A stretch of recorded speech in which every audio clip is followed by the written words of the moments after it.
Orang buncit kalau dah cuba macam-macam tapi masih tak kempis, itu tandanya usus tak sihat. Sebab bukan semua buncit tu datang dari lemak, ada yang datang dari najis lama dan angin yang tak keluar. Kawan aku jenis jaga makan. Tak minum manis, nasi pun ambil sikit. Kardio tiap pagi. Tapi perut dia tetap buncit, bukan buncit lembik tapi buncit keras. Dia try macam-macam, detox air lemon, senaman abs, kurus satu badau tapi perut tak juga surut. Lepas tu baru dia perasan, setiap pagi susah buang air. Kentut dan sendawa tak henti. Perut rasa berat walaupun dah makan sikit.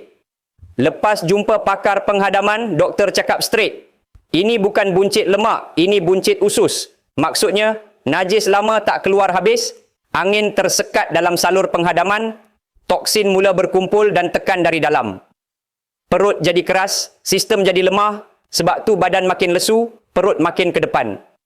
Aku terus rekomen dia cuba lendir raja, produk herba campuran akar dan herba Cina lama yang bantu, buang najis degil dan lembutkan perut keras, singkir angin lama dalam badan, bersihkan usus dan lancarkan penghadaman.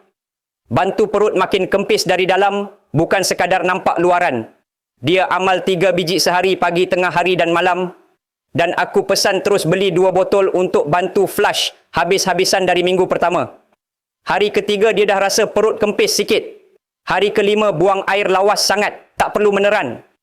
Hari ketujuh dia sendiri cakap, bro, baru aku tahu rupanya selama ni aku simpan najis 5 tahun dalam perut. Perut dia mula surut, pinggang makin longgar. Dan yang paling best, badan makin ringan, tidur makin lena dan tenaga makin naik. Kalau kau tengah hadap perut buncit yang tak nak surut walaupun dah try macam-macam, itu tanda usus kau dah terlalu lama simpan najis dan angin. Jangan tunggu perut makin keras baru nak cari jalan. Flush dari dalam baru lemak boleh keluar. Try lendir raja. 3 biji je sehari. Untuk hasil cepat, aku syorkan ambil 2 botol.